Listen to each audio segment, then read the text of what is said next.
you wouldn't even think this is a baby. It was so I mean,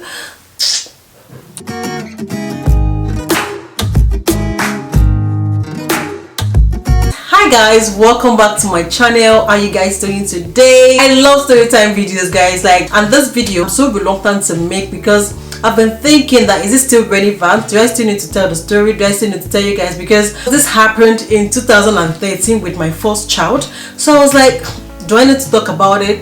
But it just occurred to me today that it would be nice for me to share the story because one or two people might still benefit from this video. So that is why I would like to share this story time with you guys. You guys know that I used to stay in Cyprus and I was there all by myself. Like my husband wasn't there with me, so it was just me. If you've seen my immigration story, I have a video on that. It's going to pop up somewhere here. If you have seen that video, you know that I went to Nigeria to get married, and when I got back to Cyprus, I realized that I was pregnant. And so that was when a new phase of my life started. Being a mother, I mean starting to be a mother or growing into being a mother without any help or any, like there was nobody with experience that was around me. It was just me. So I had to just check online. And if you go to the hospital there, the hospitals, most of them speak Turkish language, and my Turkish language wasn't very good to the extent that I will be receiving medical care with such language. So you hardly get a doctor. There are doctors that speak English, but only few doctors speak English. Okay guys, so let me just get into the story. Before I jump into the delivery dates and delivery day, what happened on that day, I'm quickly going to roughly tell you how my pregnancy was. It was a really rough one. I was all by myself, and I used to go to the antenatal at least once a week, because that time there was nothing like booking an appointment before you can see a doctor or anything. They just have, I think, 2 days in a week for antenatal, so any pregnant woman can go there. And even if you don't go for antenatal 2 months, 3 months, they will not know. So it is your own responsibility to go there, get yourself checked, and that is how they do it. So I used to go there at least once a week just to check how the baby was faring, how everything goes. So everything was fine, but one thing I know is that my bump was not very big. So I was happy that even after the delivery I'm going to have flat tummy. So I was so happy about that. I didn't know it was something I should be worried about. So I'm just going to fast forward to the week it all happened. So let's say today I am 37.6 weeks gone. So tomorrow I'm going to be 38 weeks. And if your pregnancy is 38 weeks, you're going to be termed as full term, like your pregnancy is full term. So let's say a day, just one day before my pregnancy will be 38 weeks. I remember it was on a Monday I went for antenatal. So I met one doctor there. That doctor was not like the doctor I normally meet there, because there was one doctor that speaks English. He usually comes for that antenatal maybe every Monday or every Thursday, I can't remember. But that day when I got there, it wasn't that my doctor that was there that I know speaks English. So the doctor that was there, he checked me and he said everything was fine. But because I was not convinced, probably because that was not my regular doctor, I decided to go for the second antenatal day, maybe Thursday. So when I got there, I met my doctor that used to attend to me every time, and that doctor checked me. He did X-ray and is it X-ray or scan? X-ray, which one? So he did that for me, and it was like, this baby is not growing. I would advise you to go for a special scan in a laboratory. So that laboratory is not in the hospital, it's a private laboratory, and it is only done just in that place in the whole of the city. Anyway, so I went there that day. It was around maybe 12 or afternoon time. The lady I met there, the secretary I met in the laboratory, told me that I have to book an appointment, that I have 2 options. It's either I come back in the afternoon around maybe 3 to do the X-ray, or I come the following day in the morning.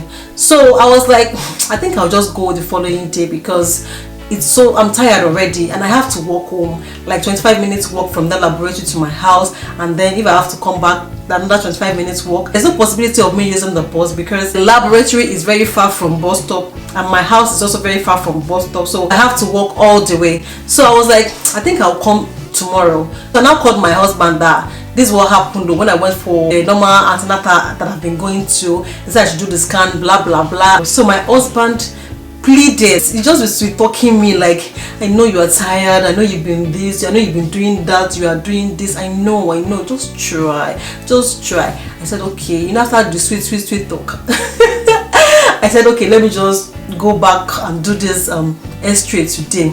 Guys, this my husband is a godsend. He's an angel. I just thank God I listened to him. So when I got to the laboratory, I still have the CD somewhere. If I look for it, I'll find the CD, because he recorded everything he saw on the screen in a CD for me. And it was this colored scan. That was the first time in my life that I would see a colored scan. It wasn't like the normal black and white ultrasound that you'll be looking at. Like, it is colored. So when they did the x-ray for me, so the man now said to me that he's so bothered, that is like there's something wrong, that this baby is supposed to be full-term tomorrow, because that time I was like 37 weeks and 6 days. So like the following day I was going to be like 38 weeks, so it was going to be like full-term pregnancy. So the man said that this baby is weighing 1.7 kg, that if they have to bring this baby out, this baby cannot breathe on its own, and if they decide to leave this baby in my womb, that it is even dangerous for me, and they have to take action immediately, that they cannot even wait 1 more minute. So the man said, who is my doctor? I told him the name of my doctor. He called my doctor. So he told him that it was not in our city, because that time I stayed in Guinea. He said it was not in Guinea, that it was in another government hospital in Lefkosha. Lefkosha is like another city, let's say 25 minutes drive or 30 minutes drive from Guinea. So he said it was in another government hospital in Lefkosha, and they should bring me to Lefkosha to him. So that man that did x-ray for me didn't allow me to take any public transport. He said there is no time. He said they cannot even allow me to take public transport, that the bus will be stopping at each bus stop, that it is very dangerous, that he cannot afford to waste any more minutes. So he told his secretary to take me from his lab to the government hospital in Guinea, where I stay, where I used to go for my antenatal. By the time I got there, they already prepared ambulance for me, everything needed. So immediately I just got there, they just bundled me, packed me, put me inside ambulance, and then they drove me to Lefkosha, where the doctor was at the time. So when I got there, even at that point, I still didn't know what was going on. I didn't know what was going to happen. I was like, what is going on? So when I got there, they were just like, take off your clothes, take off this, take off that, take off this. And I had to ask one of the nurses that, what is going on? What are they planning to do to me? What do they want to do to me? So the nurse told me that they're going to do emergency CS for me. I was like, okay, emergency CS, okay. So they changed my clothes, they changed everything, and they did TMI. So personal information. They did also shaving and all that. So they now transferred me to the theater. Then my doctor came. When my doctor came, he was about to start the CS, and just when he was about to start, I asked him, I said, is my baby going to be all right? Is it going to be okay? He said I should not worry, that they just need to bring him out so that things are not complicated for both me and the baby. So I was just praying. Throughout the time of the C-section, I was fully awake. I couldn't look at what they were doing. I told them I don't want to look, so they used one transparent curtain to cover it. So I was just praying. I was just saying, small step like yes, sir. I was small step like yes, sir. I was just praying. So when they brought the baby out, guys, alhamdulillah, God is great. This baby was 1.7. The baby that they have said won't be able to breathe on his own, won't be able to breathe, won't be able to make it when they bring him out. Guys, when they brought this baby out, as tiny as he was, as tiny as Alhamin was, Alhamin started screaming, way. Guys, I was so happy. God, I was so happy. I was so excited, like, just for me to hear the baby cry. Like, they already told me that this baby won't be able to breathe. Like, I was so scared. And when this baby cried, I was so happy. They put this baby on my chest, and while the baby was on my chest, I could not even say anything. I was just praying for him. I was just just raining that prayer on his head.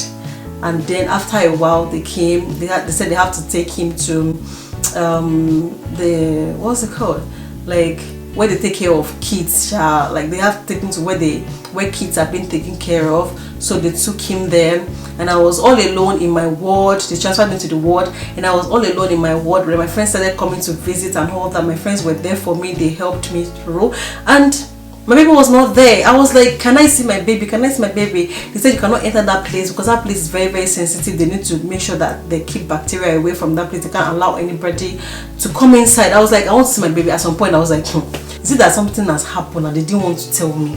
So I now told the nurse that, okay, if you don't want me to come and see my baby, can you snap the picture of my baby and send it to me and let me see? So she snapped the picture, and I was happy that, okay, yes guys, the picture was deceiving actually. Like, they discharged me from that hospital to go home, and only my flatmate knew that I've put to bed. People around us didn't know because my tummy was still big, and I could not tell them that I've given birth to my baby is in the hospital. I cannot tell them. So I was always going from my city to that city where the hospital is. I was always going there to give him breast milk. I will squeeze out some milk. Any milk I see, I'll just go and drop it. So the time they asked me to come and feed him directly, like I should come and feed him, that was my very first time of meeting him, of seeing him. Guys, when I saw my baby, I was like, it was so tiny. He had everything complete, alhamdulillah. His leg, everything was fine, everything was there, but it was so like so small. Like, you wouldn't even think this is a baby. It was so I mean, guys, like sometimes when I see Ali running around and saying lovely things, I mean, I just sometimes remember those days that God, like, I'm so grateful to God. I mean, I can't be grateful enough. Like, no matter, there's no amount of thanks I will say to God that will still be enough, guys. Anyway, after like 2 weeks or maybe 1.5 weeks that Ali was there, they called me from the hospital to come and take him home, that they're not giving him any medication, that they're just feeding him, because everything, all the tests they did for him, everything was just fine, that he doesn't need any medication, that he only needs like to eat properly so he can grow so fast. And they feel like only my breast milk can make that growth so rapid, that it would be nice that he's at home with me and he can take as much as possible of the breast milk. So they asked me to come and take him, that everything is fine, that it's just for him to feed well. So I went to the hospital to take him home, and it was still very, very small, and I had no experience, but alhamdulillah, he started growing so fast, so fast. And yeah, here he is today, alhamdulillah. Like, I mean, if I just remember that time, like that, what happened then, I almost gave up on him. I almost gave up, but that tiny little faith that I had left worked out for me. Yeah, that's my story time, guys. I'm so emotional about this story time. Honestly, I'm so emotional. I didn't know what went wrong, despite the fact that I used to go to the hospital for medical checkup every time, like every week. I don't know what went wrong. I don't know why they didn't notice that the child wasn't growing on time until that time, that later time. But at the end of the day, all I can say is thank God. Like, thank God that the baby is fine and healthy today. So we have to say thank God. So guys, that is the video. Thank you so much, guys, for watching. I really appreciate you guys. Thank you so much. And do not forget to click the like button if you like this video. The like button always helps me out. Please click it, and also share with your friends. Do not forget to subscribe to my channel if you haven't already. I'll see you guys in my next video. Bye.